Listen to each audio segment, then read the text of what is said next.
So good morning everyone and I welcome you all to Saurabh Pandey UPSC YouTube channel के अंदर। और मैंने एक प्रयास किया है आप लोग के लिए, क्योंकि आप लोग का प्रीलिम्स आ रहा है और सबसे बड़ी दिक्कत आप लोग को नोट्स के कंटेक्स्ट में हो रही है। तो थोड़ा सा मेहनत का काम मेरे लिए भी है, लेकिन मैंने जो भी टॉपिक्स हैं उनका एक प्रॉपर पीडीएफ, वैसे थोड़ा सा आपको टाइम लगता था, मतलब एक दो दिन के अंदर आपको मिलता था, अब डायरेक्ट आपको मिल जाएगा। मतलब जो रॉ पीडीएफ मैं आपसे शेयर करता था हिंदू का, तो वो सारे के सारे टॉपिक्स जो हैं वो आपका जो पीडीएफ है वो प्रॉपर आपको मिल जाएगा। जैसे आप देख सकते हो प्रॉपर पूरा पीडीएफ है। आपको बस इसको अपना सेव रखना है, डेट डाल के, और अपना सेव रखना, वीडियो देख लेना। जो लोग प्रीलिम्स इस साल दे रहे हैं तो ये चीज़ें आपके लिए हेल्प रहेंगी। आप ई नोट्स बना सकते हो, जो भी आपको ठीक लगे वो आप कर सकते हो। अब ये एक आसान सी चीज़ें हैं जो मैंने आपके लिए कर दी हैं। तो अभी मैंने न्यूज़पेपर का स्क्रीनशॉट तो नहीं डाला है अभी, ठीक है, न्यूज़पेपर का स्क्रीनशॉट अभी नहीं डाला है, लेकिन थोड़ा सा बता देता हूँ और कल से वो भी हो जाएगा। तो आज जो हम लोग टॉपिक्स देखेंगे थोड़ा राइटिंग आपको ना समझ में आए तो बता देना आप। तो एडीएनए के बारे में है, अल्ट्राडियन रिदम के बारे में है, then we have Tobago island है, टिबाको आइलैंड है, AI as a disruptive factor है, AR6 रिपोर्ट है, सोमन सियाई फेस्टिवल, और फिर जो मेंस का क्वेश्चन मैं आपको देता हूँ वो आपका रहेगा। तो ये सारे टॉपिक्स आज हम लोग डिस्कस करेंगे। सो शुरू करते हैं। पहला टॉपिक है वो है दैट इज एंशियंट डीएनए या एडीएनए। देखो डीएनए का जब हम रोल की बात करते हैं, when you talk about DNA, जैसे हम इंसान हैं तो हमारे शरीर के अंदर भी डीएनए है, और उस डीएनए की इंपॉर्टेंस बहुत है, क्योंकि जो ह्यूमन एस्पेक्ट है उससे हर एक इंफॉर्मेशन, जीन्स जो हैं वो आपकी डीएनए के अंदर ही प्रेजेंट है। हमारी नाक कैसे, हमारे स्किन का कलर कैसे, हमारी हाइट कैसे, हमारे बाल कैसे हैं, ये सब कुछ जीन पर निर्भर करता है, और जीन बेसिकली डीएनए के ही सेगमेंट होते हैं। तो जब आप ए डीएनए की बात करते हो या फिर जब आप एंशिएंट डीएनए की बात करते हो, तो उसमें एक इंटरेस्टिंग चीज़ आपको जो ये ध्यान में रखनी क्या है, दैट इज़ जो कि अगेन इम्पॉर्टेंट आपके लिए बन जाता है, कि जो एंशिएंट डीएनए की आप बात करते हो, तो दिस ए डीएनए और एंशिएंट डीएनए बेसिकली बेसिकली कहाँ से डिराइव होता है, जो भी फॉसिल्स होते हैं। जैसे मान लो 1000 साल पहले कोई जीव था, उसका कुछ रिमेन बचा, उससे आपने डीएनए जो एक्सट्रैक्ट किया, तो उसे हम एंशिएंट डीएनए बोलेंगे। और शॉर्ट में टेक्निकली ये शब्द ए डीएनए बोलता है। ए डीएनए शब्द हम यूज़ करते हैं। पिछले साल इस एरिया में नोबेल प्राइज़ भी जो है वो आपका दिया गया था। तो साइंटिस्ट जो है वो पूरा का पूरा जो जीनोम सीक्वेंसिंग है वो आपका कर रहे हैं। जीनोम सीक्वेंसिंग आगे हम लोग डायग्राम के माध्यम से डिस्कस करेंगे। और क्या अंडरस्टैंड करने के लिए क्रोमोसोमल एबनॉर्मेलिटीज़। क्रोमोसोमल एबनॉर्मेलिटीज़ का क्या मतलब होता है? अच्छा, ये टॉपिक मैं कोई आपको वो नहीं पढ़ा रहा हूँ, ये आपके पेपर में आया साइंस वाले सेक्शन के अंदर। मैं स्क्रीनशॉट ऐड नहीं कर पाया हूँ, बट कल से वो भी ऐड हो जाएगा। आज तक कि आप लोग के लिए पीडीएफ बढ़िया से बना दूँ, जिससे कि आप लोग फटाफट वो सेव अपना कर सको, क्योंकि प्रीलिम्स का टाइम आ गया है तो नोट्स बनाने का बिल्कुल समय आप लोग के लिए नहीं रहेगा। तो ये चीज़ आपके लिए प्रयास की गई है। तो यहाँ पे क्रोमोसोमल एबनॉर्मेलिटीज़ का क्या मतलब होता है? जैसे हमारे जो सेल्स हैं उसमें न्यूक्लियस होता है, ठीक है। जैसे if you talk about our cells, तो जैसे जो हमारे सेल्स हैं, जैसे मान लो ये सेल है और उसके अंदर न्यूक्लियस है, और न्यूक्लियस के अंदर आपका डीएनए और क्रोमोसोम्स प्रेजेंट होते हैं, ठीक है। इस प्रकार से जो क्रोमोसोम ये डीएनए है और आपका इस तरीके से क्रोमोसोम्स होते हैं, तो इनके नंबर्स जो है वो ऑलमोस्ट सेम रहते हैं, मतलब फिक्स रहते हैं।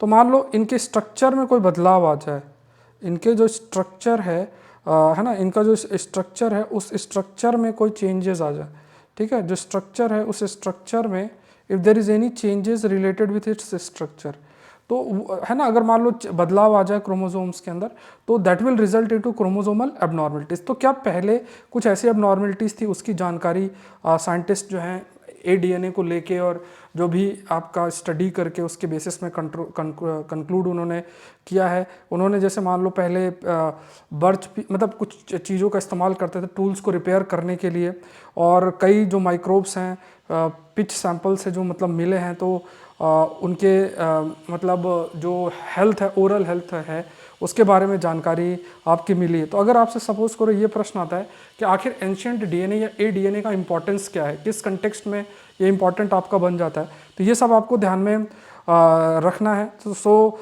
इवन जो मतलब जो भी चीज़ मिली है, तो मान लो रिपेयर टूल मिला है, उसमें वो कुछ इस्तेमाल कर रहे हैं, उससे निकाला, उसमें कुछ माउथ का प्रेजेंट है या कोई माइक्रोब प्रेजेंट है, तो या उसका कुछ कंपोनेंट प्रेजेंट है, तो उसके बेसिस पे स्टडी करके वो लोग कंक्लूड कर देते हैं। तो एंशिएंट डीएनए बेसिकली जो है जो भी आर्कियोलॉजिकल या हिस्टोरिकल स्पेसिमेंस हैं उनसे रिकवर आपका किया जाता है। जैसे मान लो ये अगर आप diagram if you can see here, तो ये हम पहले के समय में थे, तो इसी में से कोई चीज़ जो है मान लो कंपोनेंट प्रेजेंट है, तो उसमें से क्या म्यूटेशन हुआ, क्या बदलाव हुआ, हमारे डीएनए में क्या क्या चीज़ें प्रेजेंट थी, ये सारी चीज़ें इसको स्टडी किया जाता है, डीएनए फ्रेगमेंट्स को स्टडी किया जाता है। और अगर ये डीएनए ऐसे फॉसिल से रिमेन रहता है, मतलब बहुत पुराना होता है, तो उसे एडीएनए शब्द हम इस्तेमाल करते हैं। इसी तरीके से शब्द यूज़ होता है जिसे हम कहते हैं जीनोम सीक्वेंसिंग। तो जीनोम सीक्वेंसिंग में क्या होता है कि जैसे जीनोम शब्द जैसे हमने कई बार डिस्कस किया है, इसका मतलब क्या हुआ कि आपके शरीर में मौजूद जितने भी जीन्स अगर आप उनको मिला दो तो वो आपके जीनोम बना देता है। सो जो भी ये जीनोम है आपके शरीर के अंदर है, प्रेजेंट है, उनको प्रॉपर अरेंज करके और फिर जो भी चीज़ें कंक्लूड करना। जैसे मान लो आपने डीएनए लिया, फिर इसको तोड़ने के बाद इनको अरेंज किया और फिर इनको स्टडी किया, तो ये चीज़ें इसे हम जीनोम सीक्वेंसिंग बोलते हैं। पीडीएफ आपको मिल जाएगा, बढ़िया तरीके से है। अगर आप चाहो तो अगर आप नोट्स नहीं बना रहे हो सब्जेक्ट वाइज, ऑल दो आपको नोट्स बनाना चाहिए, तो आप कोई जो है उसको अपना सब्जेक्ट वाइज डिवाइड करके ही नोट्स बना सकते हो, या हाथ से नोट्स बनाना चाहते हो हाथ से बना लो, क्योंकि प्रीलिम्स का समय है तो समय नहीं मिल पा रहा होगा, तो इसलिए मैंने प्रयास करके पूरा पीडीएफ आपके लिए कर दिया। तो छोटे मतलब कम ही पेजेस में ये आपका कवर हो जाएगा। पहले पीपीटीज थी, अब ये प्रॉपर एमएस वर्ल्ड के अंदर ये मैं आपके लिए पीडीएफ बना दिया हूँ, ठीक है। तो होल जीनोम सीक्वेंसिंग की बात है। कमेंट सेक्शन में आप लोग अपने ओपिनियन जरूर से देना। व्हाट एल्स कैन, और क्या चीज़ें डीएनए रिवील कर सकता है। तो स्टडी जो है अगर आप प्रोवाइड करते हो तो इसमें जैसे मान लो जैसे केव्स जो है, केव्स में एक जर्मनी के अंदर आई थिंक एक केव्स था, तो उसको स्टडी किया गया था और उसमें जो स्टडी करके जो एंशिएंट डीएनए मिला था उस बेसिस में ये पता चला था कि किस प्रकार के पहले के समय में जो टूल्स हैं उन टूल्स का इस्तेमाल कैसे किया जाता था। तो ये ऐसी जानकारियाँ बेसिकली आपकी हो रही हैं, मतलब ऐसी जो जानकारियाँ हैं वो जानकारियाँ बेसिकली एडीएनए के माध्यम से हो रही हैं। Let's move to the next topic, ultradian rhythm, ठीक है। तो ये सब टॉपिक आपके जो पेज है अगर आप देखोगे तो जो आपका साइंस वाला द हिंदू का पेज है उसी में मिल जाएगा, ठीक है। तो मैं थोड़ा स्क्रीनशॉट नहीं जोड़ पाया क्योंकि फिर मुझे ये था कि अगर आप मान लो इस पीडीएफ का प्रिंट आउट लेते हो कुछ लेते हो तो वो स्क्रीनशॉट से थोड़ा सा दिक्कत आपको करेगा, तो इसलिए न्यूज़पेपर का मैंने स्क्रीनशॉट नहीं डाल पाया हूँ। अच्छा, एक इतना मेहनत हो रही है तो एक बार आप सेशन को लाइक करें, शेयर करें, सब्सक्राइब करें, इतना चीज़ें तो आप कर ही सकते हो।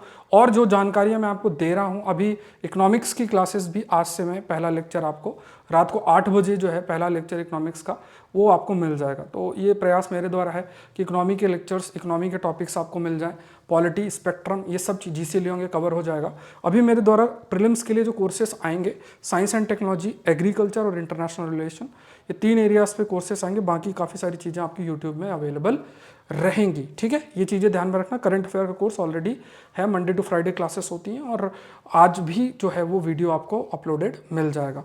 सो let's see ultradian rhythm. Ultradian rhythm की बात करें क्या है, ये एक जो मतलब जैसे मान लो एक होता है सिरकाडियन रिदम, ये ऐसा साइकिल है जो कि आपका एक बार दिन में एक बार रिपीट होता है। जैसे लाइक फॉर एग्जांपल है ना, कोई भी एक इवेंट जो पूरे दिन में एक बार रिपीट होता है उसे हम सिरकाडियन रिदम बोलते हैं।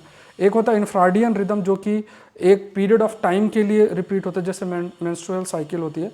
और अल्ट्राडियन रिदम जो कि मल्टीपल टाइम्स दिन में वो रिपीट होता है, जैसे ब्लड सर्कुलेशन, आइस की ब्लिंकिंग, हार्मोनल सिक्रेशन, ये सब है। तो आपको ये टर्म याद रखना है कि what basically is ultradian rhythm. आखिर अल्ट्राडियन जो रिदम है वो बेसिकली है क्या, what do you mean by this, what we call it as ultradian rhythm, ठीक है। तो ये शब्द आपको याद रखना है। कई प्रकार के हैं, जैसे मान लो night individual cycles through these stages multiple time. जैसे स्लीप की बात करें तो इसमें कई ऐसे साइकिल्स होती हैं कंटिन्यूस बेसिस में सोने की, तो इसमें आप रीड कर लेना। अल्ट्राडियन रिदम जो है वो हार्मोन्स के रिलीज को भी आपको अफेक्ट करता है। जैसे कई ऐसे हार्मोन्स रिलीज होते हैं, कॉर्टिसोल, इंसुलिन, इनको ये भी सबको भी अफेक्ट करता है। Again I am स्टेटिंग this point कि आपके साइंस का जो नोट्स हैं और साइंस का जो पेज है उसमें दे रखा है, टोबैको आइलैंड देखोगे तो साइंस का जो पेज है उसके साइड में ही देखोगे एक स्क्रीनशॉट पड़ा हुआ है और उसमें वो ऑयल स्पिल के बारे में दे रखा, तो वहाँ से मैंने आपके लिए प्रश्न ये मैपिंग का निकाला है। टोबैको आइलैंड है, तो यहाँ पे आप ये देखो कि यहाँ पे जो ऑयल स्पिल की वजह से एक प्रकार की इमरजेंसी की बात की जा रही है कि एक इमरजेंसी की स्थिति बन सकती है। So Tobago island, Trinidad and Tobago की बात करें तो वहाँ पे एक ऑयल स्पिल है। ऑयल स्पिल का मतलब पूरे जो पानी है उसमें ऑयल ही ऑयल हो गया है। जैसे जनरली ऑयल टैंकर्स समुद्र के रास्ते ही जाते हैं, तो ये जो ऑयल टैंकर्स हैं इनसे बहुत सारा जो आपका निकलता है what we call it as काफ़ी अधिक रिलीज़ होता है, ऑयल जो है वो काफ़ी अधिक आपका रिलीज़ हो जाता है। तो ये एक मतलब वहाँ के मैराइन पॉल्यूशन के लिए भी रिस्पॉन्सिबल हो जाता है। तो वहाँ इमरजेंसी की स्थिति आपका टोबैको आइलैंड के अंदर है। तो आपको याद रखना है कि ऐसा कहाँ हुआ है, तो ट्रिनिडाड एंड टोबैको जो कि टोबैको आइलैंड के अंदर लोकेटेड है और ये वेनेजुला कोस्ट में ये आइलैंड लोकेटेड है। तो यहाँ पे मैप में मैं आपको इफ़ यू सी तो देखो ये कैरेबियन सी है, ये आपका नॉर्थ अमेरिका है, ये पनामा कैनाल है, ये वेनेजुला है और यहाँ पे ये लोकेटेड है। तो ये देखो मैपिंग का आपको ऐसे ही करना है, अटलांटिक ओशन है, बाकी आसपास के आइलैंड भी आप लोग देख लेना इसमें। तो ये सब थोड़े से आइडियाज़ आपको होने चाहिए पनामा के बारे में, Caribbean Sea, Trinidad and Tobago, Atlantic Ocean, Venezuela की अगर हम बात करें तो ये यहाँ पास में लोकेटेड है। तो ये मैपिंग कंटेक्स्ट में आपके लिए बहुत इंपॉर्टेंट बन जाता है। नेक्स्ट देखते हैं, एडिटोरियल का ये टॉपिक है, this is editorial topic. Editorial अगर आप देखोगे तो एडिटोरियल पेज में ये आर्टिकल आया है, that is artificial intelligence as a disruptive factor.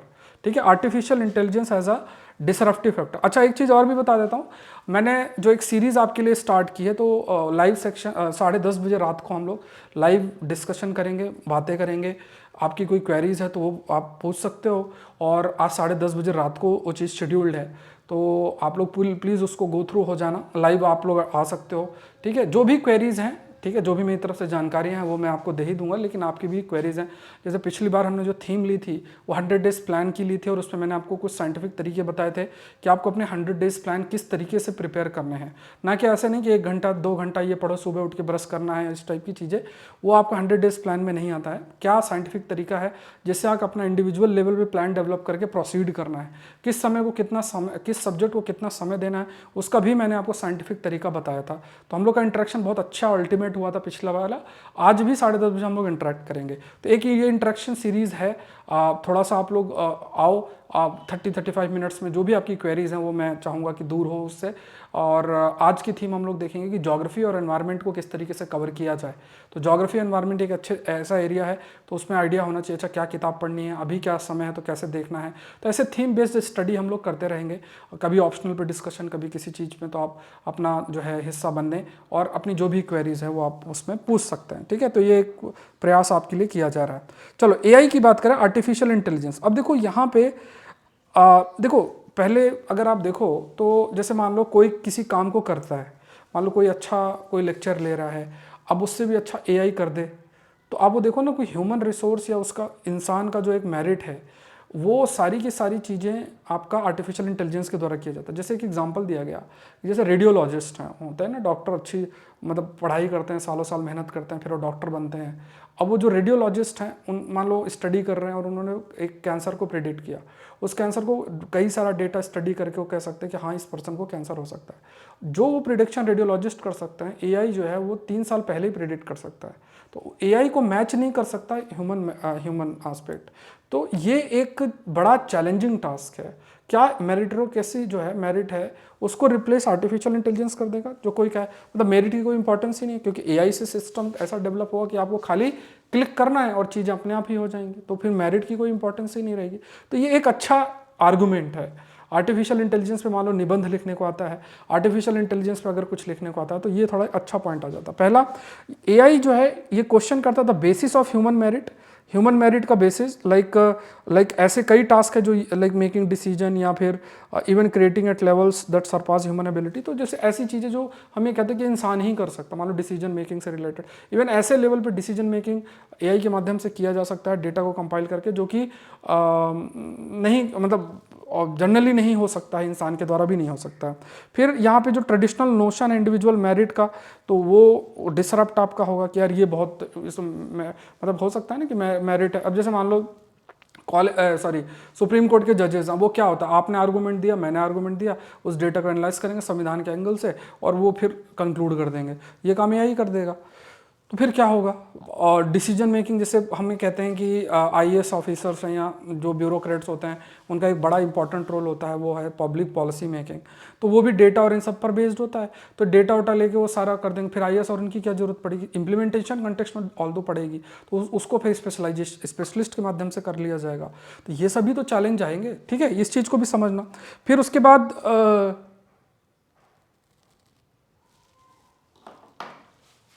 Just a minute,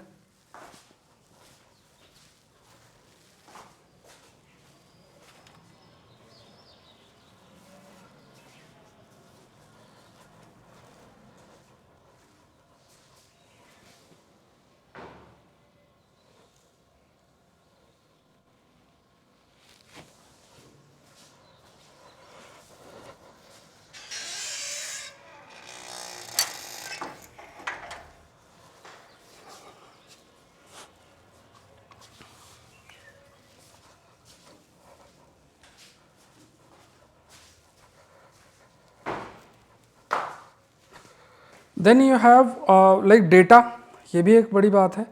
अब देखो एआई का एक सिस्टम क्या है, जैसे हम इंसान का क्या है, हम लोग इवॉल्व करते हैं। आज एक थॉट चल रहा है, कल दूसरा थॉट चलेगा, थॉट का इवोल्यूशन होगा, है ना। पहले हम कुछ सोचते थे, आज कुछ सोचते हैं, तो विचारों का इवोल्यूशन होता है। तो ऐसा नहीं कि जो एक थॉट चल रहा है, जैसे पहले ये माना जाता था यूरोप में कि सूरज के पृथ्वी का चक्कर सूरज लगाता था, ऐसा क्रिश्चियंस में बिलीव था। और जब गैलीलियो जो थे उन्होंने बोला तो उनको फिर मौत की सज़ा हुई, ठीक है, ये चीज़ तो आप जानते ही होंगे। तो अब सोचो कि उस समय ये इतनी डिफ़िकल्टी फेस करनी पड़ी। अब यहाँ पे आप समझने का प्रयास करें कि एआई क्या है, एक हिस्टोरिकल डेटा पर बेस्ड है। अब नई सोच, नई चीज़ें कैसे आएंगी, ये देखने वाली बात आ जाती है, कैसे इवॉल्व करेंगे। तो अगर मान लो कहीं डेटा डिस्क्रिमिनेटरी अप्रोच है, डेटा बायसनेस है, तो वो फिर उस एआई सिस्टम पर भी आपका देखने को मिल सकता है, चाहे हायरिंग हो, लॉ इन्फोर्समेंट और इसके कंटेक्स्ट में। फिर रीसेंट जो पब्लिश हुआ है पेपर, उसमें ये भी कहा गया कि जो एआई टूल्स हैं they can also predict pancreatic cancer, जो कि आप कह सकते हो कोई रेडियोलॉजिस्ट है जो मतलब पढ़ाई करके बहुत चीज़ें करेंगे तो उसको बहुत मतलब उतना एक्यूरेसी के साथ प्रिडिक्शन नहीं हो पाएगी, एआई 3 साल पहले ही कर सकता है। फिर एल्गोरिदम किस प्रकार का इस्तेमाल किया जा सकता है। अब सब ये भी आपको समझना है कि कौन अपने एआई को बढ़िया ट्रेन कर सकता है, वो जिसके पास डेटा, और डेटा किन के पास है, बड़ी बड़ी कंपनीज के पास, सरकार के पास इतना डेटा नहीं है, बड़ी बड़ी कंपनीज। तो वो और एफिशिएंट एआई को आप कह सकते हैं ट्रेन कर सकते हैं, ऐसे कोडिंग कर सकते हैं या एल्गोरिदम डेवलप कर सकते हैं। तो इन पर कंट्रोल किसका होगा, प्राइवेट सेक्टर का ही होगा। तो ये एक बड़ी चीज़ है कि कैसे आप एल्गोरिदम जो भी बना रहे हो उसको कैसे अकाउंटेबल कर रहे हो।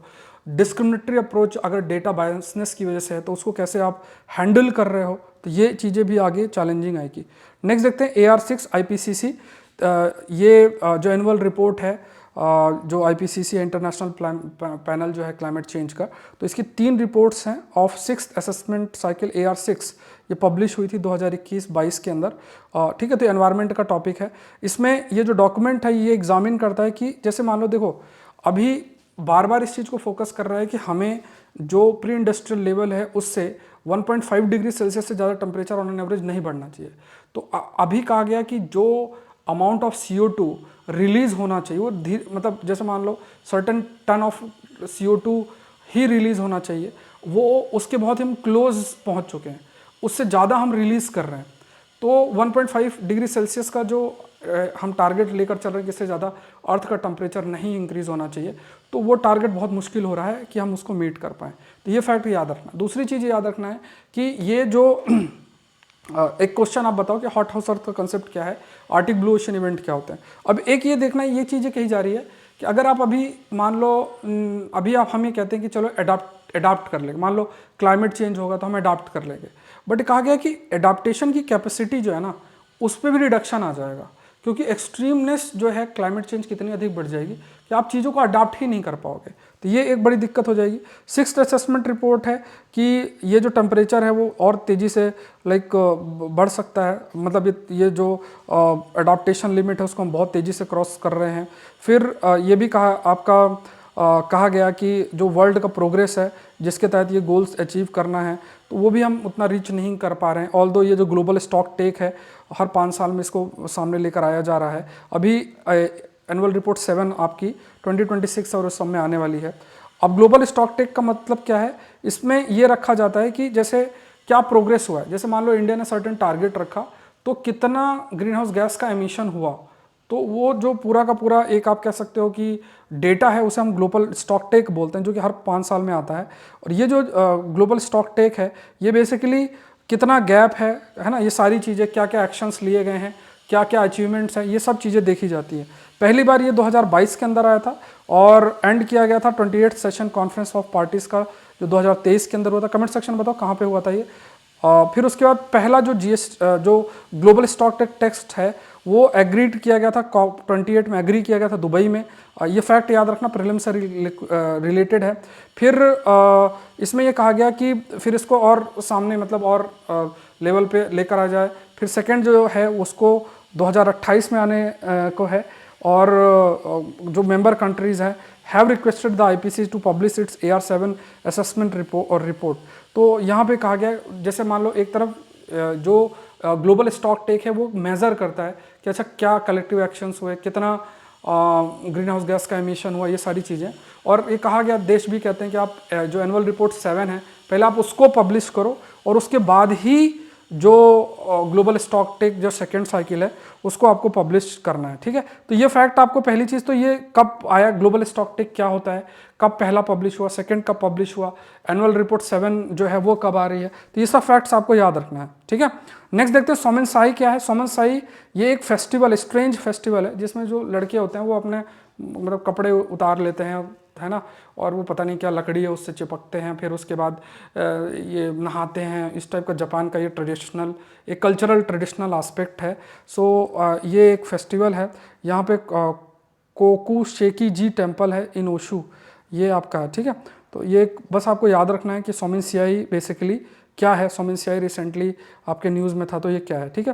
क्वेश्चन देख लो, what is the role of culture in modern era, आधुनिक युग में संस्कृति की क्या भूमिका है। तो आप ये टेलीग्राम चैनल पे Saurabh Pandey UPSC link description में है, तो वहाँ पोस्ट कर सकते हो। कोई क्वेरी है तो इस नंबर पे मैसेज करें। अच्छा, कोर्स फॉर UPSC प्रीलिम्स 2024 ये आपका लॉन्च कर दिया गया है ऑलरेडी। आपका जो है लॉन्च है, आज इसकी 5वीं क्लास अपलोड होगी, तो आप पहली वाली क्लासेस भी पूरा एक्सेस कर सकते हैं। तो इस प्रकार के आपको नोट्स दिए जाएंगे, प्लस जो प्रीलिम्स पॉइंटर है वो भी आपको दिए जाएंगे।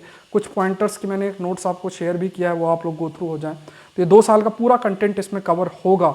तो इसको ज्वाइन करने के लिए आपको कैसे जाना है कि saurabhpandeyupsc.com पे जाना है, तो ऐसा कुछ आएगा। फिर उसके बाद आपको कोर्स में क्लिक करना है, फिर ये आपका आएगा ऐसे, फिर उसके बाद है ना ये वेबसाइट पे जाके फिर इस टाइप का आएगा, तो वहाँ पे अपना नंबर डाल के और फिर आप एक्सेस कर लेना। 30% इसमें ऑफ रहेगा। इस प्रकार से आपको ज्वाइन करना है। प्रीलिम्स टेस्ट सीरीज़ में भी 599 प्राइस है, टोटल 50 टेस्ट हैं इसमें, ठीक है। और अभी मैं और भी कोर्सेस आप लोग के लिए लेके आऊँगा, साइंस एंड टेक्नोलॉजी का, इंटरनेशनल रिलेशन का, एग्रीकल्चर का, ये कोर्सेस आएंगे। और आज इकोनॉमी की फ्री क्लासेस जो हैं और प्लस और भी जो सब्जेक्ट्स हैं, पॉलिटी है, हिस्ट्री है, उसकी क्लासेस भी आपकी स्टार्ट हो जाएंगी यूट्यूब के अंदर। तो अभी इकोनॉमी से शुरू करते हैं और फिर बाकी चीज़ें भी हम लोग कवर करेंगे। तो स्टैटिक पार्ट में आप लोग के लिए अच्छे तरीके से कवर कर लूँगा। इसका PDF आपको Saurabh Pandey UPSC Telegram channel और saurabhpandeyupsc.com वेबसाइट के अंदर मिल जाएगा। मिलता है नेक्स्ट सेशन के अंदर। Thank you everyone, thank you.